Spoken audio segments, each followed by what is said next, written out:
Assalamualaikum warahmatullahi wabarakatuh. Perkenalkan, kami dari kelompok 7 akan membawa tema dari suku adat Dayak Bakumpai. Kenapa kami tertarik untuk mengambil suku tersebut? Karena kami ingin mengetahui lebih mendalam dan memang di dalam suku Dayak Bakumpai ini ada yang beragama Islam ya pada waktu itu. Oleh karenanya, di dalam membahas suku adat Dayak Bakumpai, izinkan kami untuk membacakan dari materi ini. Berikut adalah ada daftar materi dari asal-usul suku Dayak Bakumpai sampai dengan hukum adat Dayak Bakumpai. Dipersilakan kepada Azra Fadilah untuk membacakan materi di pertemuan ini. Asal-usul suku Dayak Bakumpai. Bakumpai berasal dari kata ba dalam bahasa Banjar yang artinya memiliki dan kumpai yang artinya rumput. Dayak Bakumpai merupakan suku yang mayoritas mendiami daerah Sungai Barito. Sungai Barito merupakan sungai yang membentang dari Muara Kalimantan Selatan sampai ke utara Kalimantan Tengah. Suku ini mendiami wilayah yang memiliki banyak rumput. Menurut legenda bahwa asal-muasal suku Dayak Bakumpai adalah dari suku Dayak Ngaju yang berhijrah ke negeri yang sekarang disebut dengan negeri Marabahan. Wilayah persebaran suku Dayak Bakumpai sendiri sudah mendapatkan pengakuan oleh pemerintah dengan surat keputusan Menteri Dalam Negeri nomor C17/15/3 tanggal 29 Juni 1950 menetapkan tentang daerah-daerah di Kalimantan yang sudah tergabung dalam Republik Indonesia dengan administrasi pemerintahannya terdiri dari 6 daerah kabupaten, yaitu Banjarmasin, Hulu Sungai, Kota Baru, Barito, Kapuas, dan Kota Waringin, serta 3 daerah Swapraja yaitu Kutai, Berau, dan Bulungan. Namun, untuk pengakuan masyarakat adat oleh pemerintah belum terdapat surat keputusan dari pemerintah. Permukiman suku Dayak Bakumpai sebagian besar terletak di daerah pedalaman tak jauh dari sungai.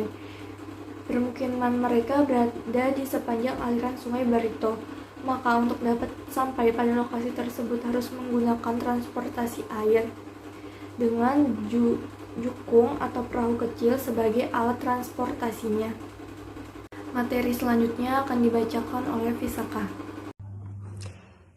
Baik, terima kasih. Saya akan membacakan mengenai penyebaran agama Islam pada suku Dayak Bakumpai. Tersebarnya agama Islam di Kalimantan Selatan terjadi lama sebelum berdirinya Kerajaan Islam Banjar, yaitu diperkirakan pada pertengahan atau penghujung abad ke-14 Masehi. Tersebarnya agama Islam di Kalimantan Selatan dilakukan dengan berbagai cara, di antaranya dalam dakwah secara lisan, perkawinan, dan hubungan perdagangan, baik oleh mereka yang datang dari luar Kalimantan Selatan maupun oleh mereka dari Kalimantan Selatan sendiri. Masuk dan berkembangnya Islam secara damai. Berdirinya Kerajaan Islam Demak pada tahun 1500 Masehi dan adanya hubungan dengan orang Islam di pantai utara Jawa Timur seperti Gresik, Tuban, dan Surabaya mempercepat proses berdirinya Kerajaan Islam Banjar pada masa Sultan Suryansyah. Bahasa Melayu yang dipakai sebagai bahasa pengantar dengan tulisan Arab Melayu dalam buku-buku pelajaran agama Islam yang pertama dikarang di Kalimantan Selatan antara lain Sabil al-Muhtadin dan Parukunan, menunjukkan eratnya hubungan Kalimantan Selatan dengan tanah Semenanjung Melayu dan Sumatera. Berdasarkan beberapa pendapat di atas dapat disimpulkan bahwa awal masuknya pengaruh agama Islam di Banjarmasin melalui jalur perdagangan. Pengaruh Islam ini dibawa oleh pedagang-pedagang muslim seperti Raden Paku. Pemeluk agama Islam pertama diperkirakan adalah golongan pedagang dan masyarakat yang tinggal di bandar pelabuhan, yaitu orang-orang Melayu dan orang-orang Ngaju. Watak dan karakter suku Dayak Bakumpai. Menurut ilmu antropologi yang mempelajari ciri, kebiasaan, perwatakan, dan penyebaran suatu bangsa, setiap bangsa memiliki ciri-cirinya sendiri yang biasanya berbeda satu sama lain. Berdasarkan hasil laporan perjalanan Sachwener, suku Dayak Bakumpai dikatakan culas dan pembohong. Namun sebenarnya orang Bakumpai berperilaku seperti itu dikarenakan membekal kendet, bertindak keras terhadap berbagai pembangkangan serta perlawanan. Penyerangan satu sama lain dianggap sebagai berbuat sehendak hatinya. Pasti masalah-masalah itu kasuistik, tidak bisa ditarik sebagai watak atau karakter secara umum. Perlu dipahami bahwa waktu itu terjadi di seluruh tanah Dayak. Menyebutkan orang Bakumpai sebagai pencuri sangatlah sulit untuk diterima. Kalau orang Bakumpai memasuki suatu wilayah yang dianggap tidak bertuan untuk mencari damar, getah hangkang, katiau, atau rotan, pekerjaan mereka ini dianggap mencuri karena ada yang mengklaim bahwa perbuatan itu adalah sebagai pencurian. Pemahaman wilayah kekuasaan kerajaan Banjar itu sangat luas yang meliputi aliran sungai dan hutan-hutan di sekitarnya. Rakyat boleh dan dibenarkan mengambil hasil hutan di situ dengan sepengetahuan sultan. Kondisi sosial budaya.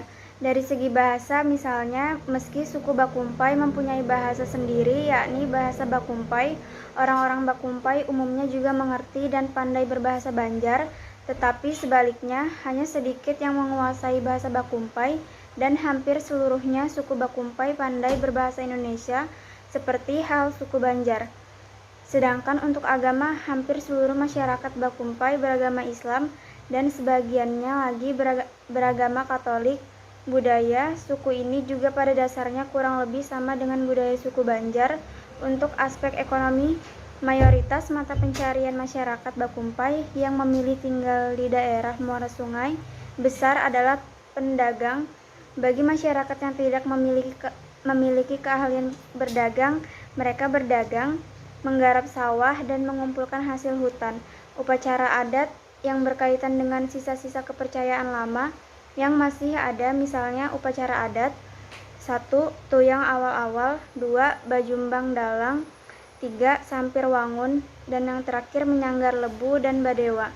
Selebihnya masyarakat Bakumpai juga melaksanakan berbagai upacara daur hidup sebagaimana yang biasa dilaksanakan oleh masyarakat Banjar. Tradisi dan budaya. Salah satu tradisi suku Dayak Bakumpai adalah malan. Pada umumnya kegiatan malan suku Dayak Bakumpai dilakukan 1 kali dalam setahun. Dari penjelasan informan bahwa kegiatan malan dilakukan pada musim kemarau. Hal ini dilakukan guna memperguna masyarakat dalam membuka lahan. Malan juga merupakan tradisi turun-temurun yang dimiliki oleh suku Dayak Bakumpai. Kegiatan malan ada sejak adanya suku Dayak di tanah Borneo atau Kalimantan. Malan merupakan kegiatan tanam-menanam benih padi dengan berbagai ritual dan tradisi.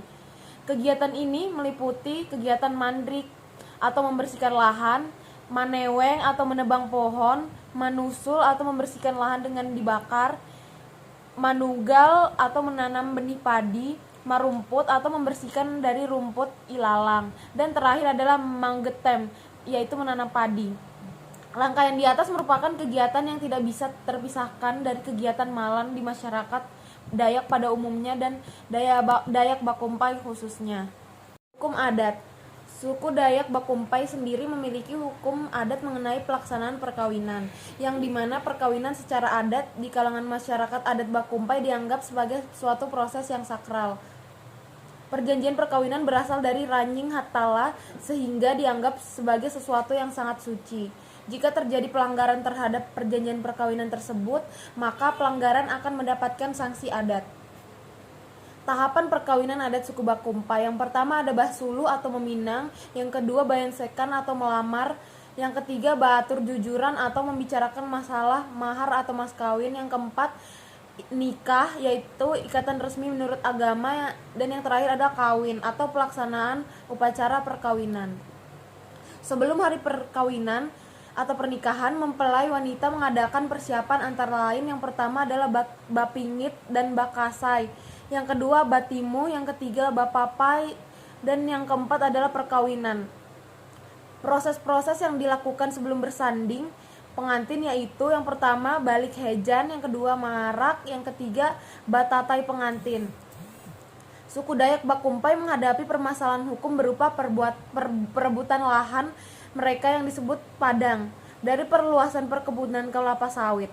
Namun, upaya mempertahankan lahan hanya dilakukan dengan cara damai seperti berdialog, berdebat, adu data, dan argumen di hadapan DPRD Kabupaten Barito Kuala.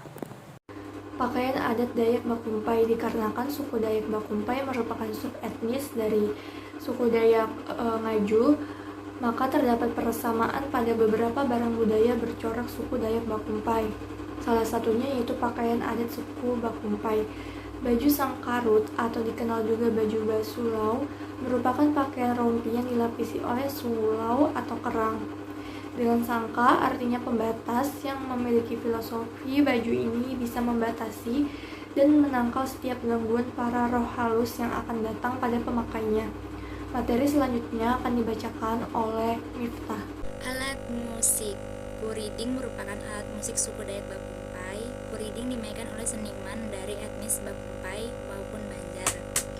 Kuriding dibuat dari enau atau kayu mirip ulin yang hanya ada di daerah Muara Teweh, Barito Utara. Cara memainkan kuriding adalah tangan kiri memegang tali pendek melingkar yang menahan bilah kayu itu agar menempelkan di mulut. Rumah adat. Rumah lanting merupakan rumah adat suku Dayak Bakumpai yang tinggal di bagian muara sungai dengan pondasi rakit mengapung terdiri dari susunan 3 buah batang pohon kayu yang besar. Rumah lanting menyerupai model rumah kampung Huis mengapung di atas sungai. Ada kawasan Pencinas Cainas Kam di Banjarmasin pada tahun 1862. Baik, terima kasih atas pemaparan materi dari teman-teman saya. Saya perwakilan dari kelompok 7, Visaka Wahyu Andrian. Kami memohon maaf apabila ada salah kata dan penyampaian dari beberapa materi tersebut. Materi yang cukup singkat mengenai suku adat Dayak Bakumpai beserta gambar-gambarnya yang telah tertera.